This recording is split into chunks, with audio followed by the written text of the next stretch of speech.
Hello everyone, welcome to our YouTube channel.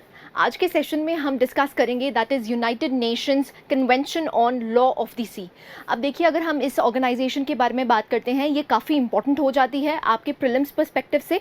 सो इसको आज हम होलिस्टिकली कवर करने की कोशिश करेंगे कि ये ऑर्गेनाइजेशन कब बनी थी, इसका मेन एम क्या है, ऑब्जेक्टिव क्या है और इंडिया का क्या स्टैंड रहा है अनक्लॉज के लिए। So let's start the session. सबसे पहले देखेंगे कि ये न्यूज़ में क्यों था। सो अगेन न्यूज़ में एज सच देखिए अनक्लॉज आपको देखने को मिलता ही है। So as a organisation it becomes very crucial for your prelims. सो इसीलिए इसको डिस्कस करने की कोशिश करेंगे। अगर हम अनक्लॉज की बात करते हैं तो 1982 में बनी थी। यहाँ पर ये इंटरनेशनल अग्रीमेंट है that establishes the legal framework for marine and maritime activities. अब इसका मेजर मकसद क्या है कि यहाँ पर प्रोवाइड करना marine and maritime activities. Next अगर बात करते हैं, it is also known as the law of the sea. ऐसे ही it divides the marine areas, जो भी आपको मरीन एरियाज देखने को मिलते हैं ये 5 मेन जोन्स में इसको डिवाइड कर देता है। पहला जोन है इंटरनल वाटर्स, नेक्स्ट है टेरिटोरियल सी, नेक्स्ट है contiguous zone, exclusive economic zone and the high seas. देखिए, अगर आपको प्रीवियस वीडियोस याद होंगी तो हमने वहाँ पर एक कन्वेंशन की थी on the high seas, the convention on the high seas, जिसको हम कहते हैं historic agreement, right. On the other hand अगर हम यहाँ पर लॉ ऑफ दी सी की बात करते हैं तो ये जो हमारे मरीन इकोसिस्टम्स है इसको 5 भागों में डिवाइड करता है। Number 1 internal waters, number 2 territorial C, number 3 contiguous zone and number 4 is exclusive economic zone. अब देखिए, आपसे जो क्वेश्चन फ्रेम हो सकते हैं वो यहाँ पर ये पूछ सकते हैं कि बताइए इंटरनल वाटर्स की क्या कैरेक्टरिस्टिक्स हैं, ऐसी कॉन्टिगुअस जोन की क्या कैरेक्टरिस्टिक्स एंड सो ऑन। सो इसीलिए हम यहाँ पर होलिस्टिकली इसको डिस्कस करेंगे।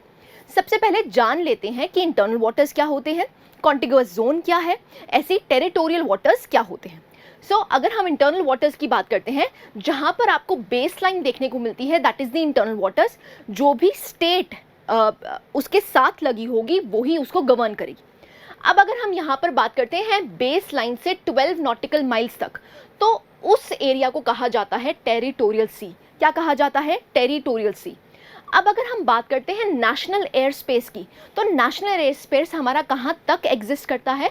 हमारा एग्जिस्ट करता है टेरिटोरियल सी तक, राइट। सो ओके, यहाँ पर टेरिटोरियल सी तक आपको नेशनल एयर स्पेस देखने को मिलती है। अब अगर हम बात करते हैं कॉन्टिगुअस जोन की, तो कॉन्टिगुअस जोन होता है, अगर हम बेस लाइन से लेते हैं तो बेस लाइन से 24 नॉटिकल माइल्स या फिर टेरिटोरियल से 12 नॉटिकल माइल्स वाला जो जोन है उसको कहा जाता है द कॉन्टिगुअस जोन, राइट।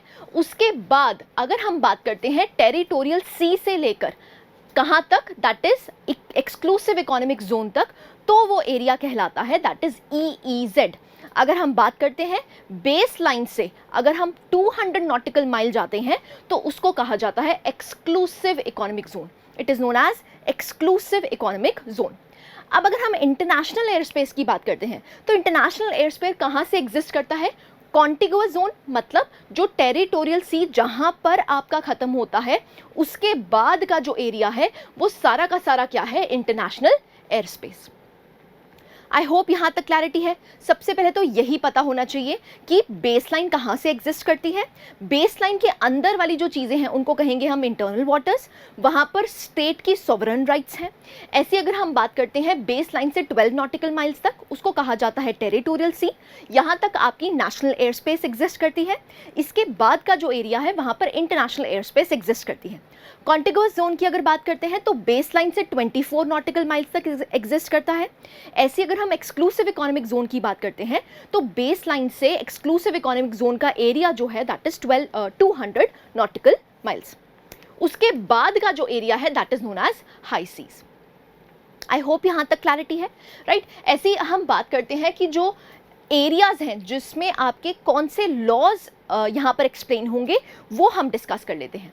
देखिए, जब हम यहाँ पर बेसलाइन की बात करते हैं तो यहाँ पर बेसलाइन जो एग्जिस्ट करती है टेरिटोरियल सी तक, तो टेरिटोरियल सी के पास क्या क्या पावर्स होती हैं। तो अगर यहाँ पर बात करते हैं, कोस्टल कंट्री जो भी होगी has full rights. Number 1, territorial sovereignty आपकी एग्जिस्ट करती है, आपके पास फिशिंग राइट्स होंगे और राइट्स टू मिनरल रिसोर्सेज। यहाँ पर जो भी आपको मिनरल्स देखने को मिलेंगे वो किसके हक में होंगे? जो भी वहाँ की कोस्टल एरिया है, जो भी कोस्टल स्टेट है, उसके सोवरेन राइट्स होंगे किस पे? मिनरल्स पे भी और फिशरीज पे भी, अगर हम टेरिटोरियल वाटर्स की बात करते हैं। नेक्स्ट हम बात कर लेते हैं that is exclusive economic zone की। अब देखिए, जो एक्सक्लूसिव इकोनॉमिक जोन है वहाँ पर क्या क्या राइट्स आपके पास मिलेंगे? सबसे पहले आपके पास एक्सक्लूसिव फिशरीज राइट्स होंगे, मतलब जो भी कोस्टल स्टेट है उसके पास एक्सक्लूसिव फिशरीज राइट होंगे। Number 2, exclusive rights to mineral resources. जो भी मिनरल रिसोर्सेज यहाँ पर देखने को मिलेंगे वहाँ पर अगेन आपके एक्सक्लूसिव राइट्स होंगे। लेकिन यहाँ पर क्या कमी है? आपके पास टेरिटोरियल सोवरेनिटी नहीं है। तो यहाँ पर कौन से लॉज लागू होंगे? इंटरनेशनल लॉज लागू होंगे। आई होप यहाँ तक क्लैरिटी है। तो आपके पास फिशिंग के राइट्स हैं, मिनरल रिसोर्सेज को एक्सप्लॉइट करने के राइट्स हैं, लेकिन आपके पास क्या नहीं है? टेरिटोरियल सोवरेनिटी नहीं है। राइट, आई होप यहाँ तक क्लैरिटी है। अगर हम हाई सीज की बात करते हैं, सो हाई सीज में आपकी जो कोस्टल सिटी है उसके पास क्या क्या राइट्स होंगे? Exclusive rights to mineral resources after process to establish the outer border of the continental shelf. Again यहाँ पर आपको इंटरनेशनल कन्वेंशंस को अबाइड बाय करना पड़ेगा और यहाँ पर इंटरनेशनल कन्वेंशन से अग्रीमेंट करना पड़ेगा, तभी आपके जो मिनरल रिसोर्सेज हैं यहाँ से आप एक्सप्लॉइट कर सकते हैं। Right, so this is the high seas. All the countries, अगर हम हाई सीज की बात करते हैं तो ऑल दी कंट्रीज में fish here and go to the sea. तो कोई भी यहाँ पर रोक टोक नहीं है। यहाँ पर जो फिशिंग राइट्स हैं यहाँ पर सारी ही कंट्रीज का पावर है। Right, so sea bed authority determines access and licenses, very important. अगर हम हाई सीज की बात करते हैं तो जो भी मिनरल्स एक्सप्लॉइट करने हैं वो कौन लागू करेगा? That is international sea bed authority, ISA. तो ISA determines the accesses and the licenses. I hope यहाँ तक क्लैरिटी है। तो आपको यहाँ से अगेन क्वेश्चन पूछ सकते हैं कि बताइए जो कोस्टल स्टेट है उसके पास क्या क्या राइट्स अवेलेबल होंगे किस किस जोन में। अगर टेरिटोरियल सी है तो वहाँ पर आपको टेरिटोरियल सोवरेनिटी भी देखने को मिलेगी, मतलब आपके लॉज भी लागू होंगे। लेकिन अगर मैं यहाँ पर एक्सक्लूसिव इकोनॉमिक जोन की बात करती हूँ तो वहाँ पर टेरिटोरियल सोवरेनिटी आपकी नहीं एग्जिस्ट करेगी, लेकिन आपके पास exclusive fisheries as well as exclusive rights to mineral resources होंगे। राइट, आई होप यहाँ तक क्लैरिटी है। आगे चलते हैं। It is the only international convention which stipulates a framework for state jurisdiction in maritime spaces. So maritime spaces जो हैं यहाँ पर ये कन्वेंशन आपको बताती है कि स्टेट की जुरिस्डिक्शन कहाँ तक वैलिड रहेगी। Right, it provides a different legal status to different maritime zones. So maritime zones आपने देख लिए 5 जोन्स में ये डिवाइडेड है। हर जोन में जो एक्सक्लूसिव टेरिटोरियल सोवरेनिटी है, लॉज हैं, वो किसके वैलिड रहेंगे, कौन सी कंट्री यहाँ पर अपना स्टेटस पावर दिखा सकती है और कहाँ पर इंटरनेशनल लॉ लागू होगा, वो आपको डिफाइन किया गया है by the UN clause. I hope यहाँ तक क्लैरिटी है। नेक्स्ट चलते हैं। अगर हम इंटरनल वाटर्स की बात करते हैं, सो इंटरनल वाटर्स क्या है? They are the waters on the landward side of the base line. जो लैंड पे एग्जिस्ट करते हैं they are known as the internal waters. अगर हम इंटरनल वाटर्स की बात करते हैं, जो भी ईच कोस्टल स्टेट है has full sovereignty over it's internal waters. अब एग्जाम्पल्स क्या होंगे? बेज एग्जिस्ट करते हैं, पोर्ट्स, इनलेट्स। सो यहाँ पर जो भी इनलेट्स, पोर्ट्स वगैरह आपको देखने को मिलते हैं वहाँ पर जुरिस्डिक्शन किसकी होगी? कोस्टल स्टेट की होगी। राइट, नेक्स्ट आता है there is no right of innocent passage through the internal waters. अब क्वेश्चन उठता है इनोसेंट पैसेज क्या होता है, वो हम जान लेते हैं। अगर हम इनोसेंट पैसेज की बात करते हैं, refers to the passing through the waters which are not prejudicial to peace and security, however the nations have the right to suspend the same. सो यहाँ पर क्या है? अगर हम इनोसेंट पैसेज की बात करते हैं, सपोजिटली किसी और कंट्री का यहाँ से शिप पास कर रहा है, तो वो हमारी मर्जी है, हम उसको रोक भी सकते हैं और हम उसका इनोसेंट पैसेज भी प्रोवाइड कर सकते हैं।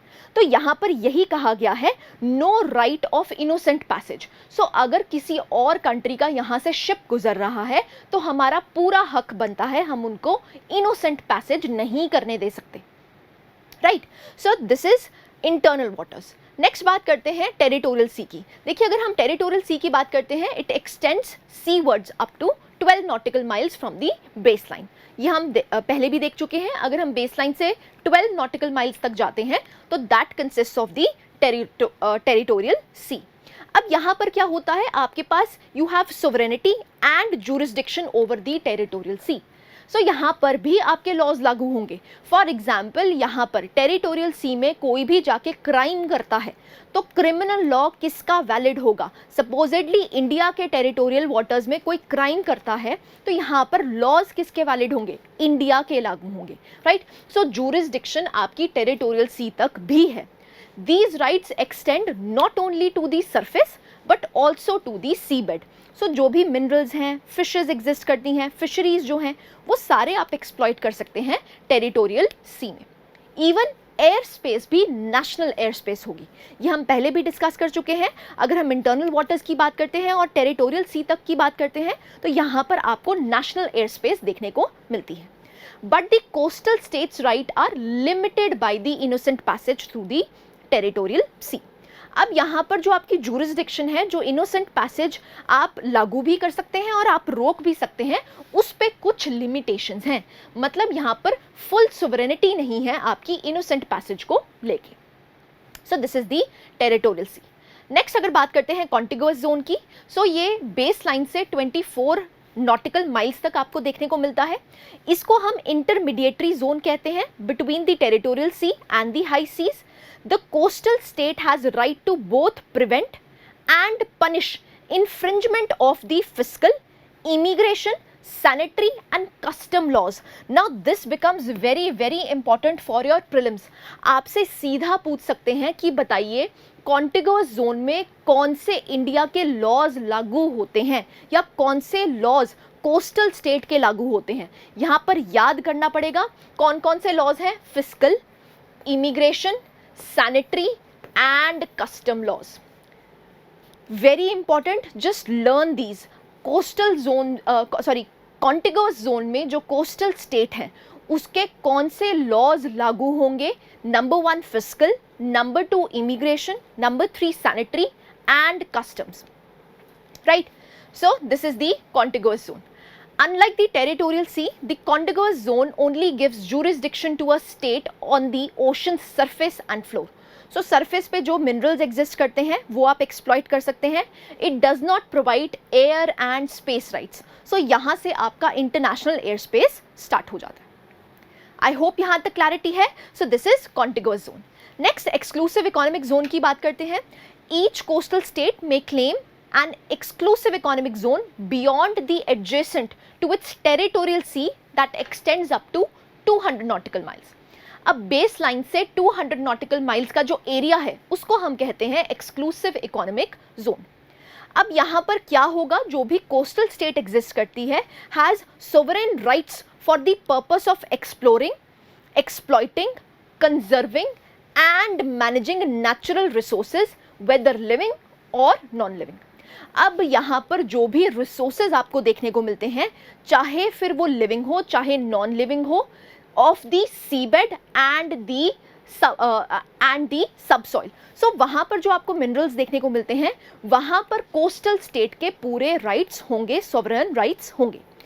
Rights to carry out activities like the production of energy. Now this becomes again important. यहाँ से क्वेश्चन फ्रेम हो सकता है कि प्रोडक्शन ऑफ एनर्जी अगर कोई स्टेट कर रहा है तो क्या उसकी टेरिटोरियल इंटेग्रिटी है वहाँ पर, क्या वो लॉज लागू कर सकता है? Yes, from the water. तो अगर आप प्रोडक्शन ऑफ एनर्जी कर रहे हैं वो आप कर सकते हैं।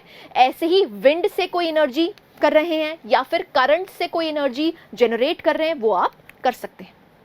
Done. So this is exclusive economic zone. Unlike the territorial sea, the contiguous zone, the EEZ only allows for the above mentioned resource rights. It does not give a coastal state that right to prohibit or limit the freedom of navigation or overflight. अब यहाँ पर आप innocent passage को रोक नहीं सकते हैं। क्यों? क्योंकि यहाँ पर इंटरनेशनल लॉज लागू होंगे। यहाँ पर इनोसेंट पैसेज जो भी कंट्री करना चाहता है वो कर सकता है और इनकी जो एयर स्पेस है वो भी इंटरनेशनल एयर स्पेस हो जाएगी, ना कि national air space. Right. So this is exclusive economic zone. I hope यहाँ तक क्लैरिटी है। नेक्स्ट चलते हैं हाई सीज। अगर हम हाई सीज की बात करते हैं तो जो एरिया आपको एक्सक्लूसिव इकोनॉमिक जोन के बियॉन्ड देखने को मिलता है that is the high seas. इसको हम common heritage of all mankind कहते हैं। इसका मतलब क्या है, यहाँ पर कोस्टल स्टेट की कोई भी लॉज या फिर वो रिसोर्सेज को एक्सप्लॉइट नहीं कर सकते। ये वाला जो एरिया है ये सबका साझा है, ये सबका है। सो यहाँ पर यही कहा गया है, states can conduct activities in these areas as long as they are for peaceful purposes. Peaceful purposes के लिए अगर आप कोई भी एक्टिविटी करना चाहते हैं, चाहे फिर आप ट्रांजिट कर रहे हैं, मरीन साइंस कर रहे हैं, रिसर्च एंड डेवलपमेंट कर रहे हैं, ये सब कुछ आप कर सकते हैं। यहाँ पर हर कंट्री को पावर दी गई है। डन। अब यहाँ पर देखो इशू क्यों ये एक्चुअली में न्यूज़ में रहता है। जनरली आप देखेंगे ये जो साउथ चाइना सी है वहाँ पर काफ़ी ज़्यादा एक्सक्लूसिव इकोनॉमिक जोन को लेके झगड़े होते हैं। अब यहाँ पर क्या इशू है उसको हम समझ लेते हैं। देखिए यहाँ पर चाइना क्लेम करता है, ये वाला जो एरिया है, आपको रेड वाला जो एरिया देखने को मिल रहा है, यू शेप में जो एरिया देखने को मिल रहा है, यहाँ पर चाइना ये कहता है कि ये मेरा एक्सक्लूसिव इकोनॉमिक जोन है। यहाँ पर मैं अपने मरीन रिसोर्सेज या फिर जो मिनरल रिसोर्सेज हैं उनको एक्सप्लॉइट करूँगा। ऑन द अदर हैंड जो आपको ये स्मॉल आइलैंड नेशंस देखने को मिलते हैं, फॉर एग्जांपल स्प्रैटलीज, स्कारबलो, ऐसे ही पैरासल आइलैंड्स आपको देखने को मिलते हैं, यहाँ पर ये क्लेम करते हैं कि ये जो जोन है ये एक्सक्लूसिव इकोनॉमिक जोन हमारा है, ना कि चाइना का है। अब ये जो रेड लाइन है, इस रेड लाइन को कहा जाता है 9 डैश लाइन। ये 9 डैश लाइन जो है ये एरिया कौन क्लेम करता है, चाइना क्लेम करता है कि ये मेरे टेरिटोरियल वाटर्स हैं। क्या हैं ये? मेरे टेरिटोरियल वाटर्स हैं और यहाँ से मैं एक्सप्लॉइटेशन कर सकता हूँ मिनरल्स की। ऑन द अदर हैंड जो यहाँ पर डिस्प्यूटेड आइलैंड्स आपको देखने को मिलते हैं, जो कि पैरासल आइलैंड्स हैं, स्कारबोरो है एंड स्प्रैटलीज हैं। अब यहाँ पर इश्यूज देख लेते हैं किस किस में डिस्प्यूट है। अगर हम चाइना की 9 डैश लाइन के बारे में बात करते हैं तो ये कहते हैं कि ये जो एरिया है ये क्लेम किया जाता है कि चाइना का टेरिटोरियल वाटर है। अगर हम स्कारबोरो शोल्ड की बात करते हैं, it is claimed by both the Philippines and China. तो इश्यूज किस में है? फिलीपींस और चाइना में। ऐसे ही अगर हम स्प्रैटलीज आइलैंड की बात करते हैं तो ये जो है यहाँ पर क्लेम करते हैं Taiwan, Vietnam, Philippines, China and Malaysia. तो यहाँ पर आपको इशू देखने को मिलेगा, डिस्प्यूट देखने को मिलेगा इन सारी कंट्रीज़ में, क्योंकि ये सारी कंट्रीज़ क्लेम करती हैं कि ये जो पर्टिकुलर एरिया है ये हमारा टेरिटोरियल वाटर है। लेकिन यहाँ पर चाइना क्या क्लेम करता है कि नहीं, स्प्रैटलीज का जो आपको टेरिटोरियल वाटर्स हैं वो मेरे हैं, राइट। सो स्प्रैटलीज। नेक्स्ट अगर बात करते हैं पैरासल आइलैंड्स की, तो यहाँ पर डिस्प्यूट आपको देखने को मिलता है चाइना, वियतनाम और ताइवान में। अगेन आपको ये चीज़ें याद ही रखनी पड़ेंगी, नो अदर चॉइस। किस में डिस्प्यूट है, कहाँ पर आपको किन कंट्रीज़ का डिस्प्यूट देखने को मिलता है, you have to learn, right. So आप देख सकते हैं अगेन जो यूपीएससी है वो आपसे हमेशा नॉर्थ टू साउथ या साउथ टू नॉर्थ लगाने को कहता है, तो आपको यहाँ पर पता होना चाहिए। अगर हम यहाँ पर पैरासल आइलैंड्स की बात करते हैं तो नॉर्दर्न मोस्ट है, उसके बाद स्कारबोरो शोल आता है, उसके बाद आपके स्प्रैटलीज आइलैंड्स देखने को मिलते हैं। ऐसे ही आप नॉर्थ टू साउथ सारे ही जो भी आपको कोस्टल स्टेट्स भी देखने को मिलती हैं वो भी आ सकती हैं। तो जैसे ताइवान है, चाइना है, वियतनाम है, फिलीपींस है, Malaysia, Indonesia and Mauritius, sorry Malaysia. तो ये आपको अगेन नॉर्थ टू साउथ में लगाने को आ सकता है। So map becomes very very important. अगर आप यूपीएससी प्रीलिम्स की बात करेंगे तो 2022 एज वेल एज 2021 में भी आपको बहुत से क्वेश्चंस देखने को मिले थे जो एक्चुअली में डायरेक्टली एटलस से थे। अब ये जो चीज़ें हैं जो भी न्यूज़ में रहती हैं, it becomes important, right. So this is all about that. अगर हम इंडिया और अनक्लॉज की बात करते हैं, so as a state party to the UNCLOS, India promoted utmost respect for the UN clause, which established the international legal order for the seas and the oceans. India is committed to safeguard maritime interests and strengthening security in the Indian Ocean region. अब हम क्या कहते हैं कि we stand by the ideals of UN clause. सो यहाँ पर ये कहा जाता है कि चाइना यूनिलैटरली इस लॉ को, इंटरनेशनल लॉ को डिस्टर्ब करना चाहता है और पर्टिकुलरली ये साउथ चाइना सी में आपको डिस्प्यूट रेज करता हुआ दिखता है। तो यहाँ पर इंडिया हमेशा सबमिट किया है यूएन क्लॉज के जो भी कैरेक्टरिस्टिक्स हैं, जो भी आइडियल्स हैं। सो यहाँ पर यही कहा गया है कि हर कंट्री के जो इंटरेस्ट हैं, जो एक्चुअली में इंटरनेशनल लीगल ऑर्डर के तहत आते हैं, हर कंट्री को वो मान लेने चाहिए। सो यहाँ पर यही कहा गया है कि जो इंडियन ओशन रीजन है उसको हमें स्ट्रेंथन करना है और यहाँ पर पॉजिटिव मैरीटाइम एनवायरनमेंट बनाना है, राइट। सो इंडिया इसकी स्टेट पार्टी है, ये आप याद रखिएगा। और हमारा सपोर्ट हमेशा किसके लिए रहेगा? Freedom of navigation and overflight, right. So यहाँ पर हम इंटरनेशनल लॉ को रिस्पेक्ट करने की बात कर रहे हैं। Done. So this is India and UN clause. So this was the holistic coverage, जहाँ पर हमने यूएन क्लॉज को होलिस्टिकली कवर किया। इससे रिलेटेड एक एमसीक्यू प्रैक्टिस कर लेते हैं। Which of the following statements is और are correct about United Nations Convention on law of the C?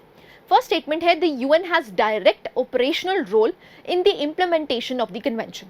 Second है India has signed and ratified UNCLOS. आपको बताना है कौन सी स्टेटमेंट्स करेक्ट हैं, only one, only two, both और none. Again यहाँ पर करेक्ट स्टेटमेंट्स पूछा है। देखिए अगेन वीडियो को आप पॉज कर सकते हैं और अपना आंसर मार्क कर सकते हैं। यहाँ पर हम आंसर को डिस्कस कर लेते हैं। आंसर हो जाता है बी। अगर हम फर्स्ट स्टेटमेंट की बात करते हैं, यहाँ पर यूएन का कोई डायरेक्ट रोल नहीं है। चाहे यहाँ पर United Nations Convention on the law of the sea कहा गया है, लेकिन यहाँ पर यूएन का कोई डायरेक्ट रोल आपको देखने को नहीं मिलता है। तभी हमने पूरा यूएन क्लॉज को डिस्कस किया है। कहीं पर भी हमने ऐसी बात करी कि यूएन का डायरेक्ट कंट्रोल है, तो this you have to remember. So UN का कोई भी डायरेक्ट ऑपरेशनल रोल नहीं है। सो आप देख सकते हैं it defines the rights and responsibilities of the nation, जो कि हम कवर कर चुके हैं। जो यूएन है has no direct operational role in the implementation of the convention. There is however a role played by the organisations. बहुत सारी ऑर्गेनाइजेशंस हैं जहां पर ये कंट्रोल करती है। फॉर एग्जांपल हमने हाई सीज में देखा कि जो सी बेड पे मरीन्स एक्टिविटीज़ होती हैं या मिनरल रिसोर्सेज हैं, उनके जो लाइसेंसेज हैं वो कौन देता है? International sea bed authority. सो यहाँ पर यूएन का कोई डायरेक्ट रोल, ऑपरेशनल रोल नहीं है। लेकिन अगर हम यहाँ पर इंटरनेशनल व्हेलिंग कमीशन की बात करते हैं, इंटरनेशनल सी बेड अथॉरिटी की बात करते हैं, तो वो जो ऑर्गेनाइजेशंस हैं वो आपको देखने को मिलती हैं। इसीलिए जो फर्स्ट स्टेटमेंट है वो गलत हो जाती है। अब इंडिया ने इसको साइन भी किया है, रैटिफाई भी किया हुआ है। सो सेकेंड स्टेटमेंट जो है वो बिल्कुल करेक्ट हो जाती है। सो दिस वाज इट, जहां पर हमने एक एमसीक्यू को भी डिस्कस किया और यूएन क्लॉज को होलिस्टिकली कवर करने की कोशिश की है। Thank you very much.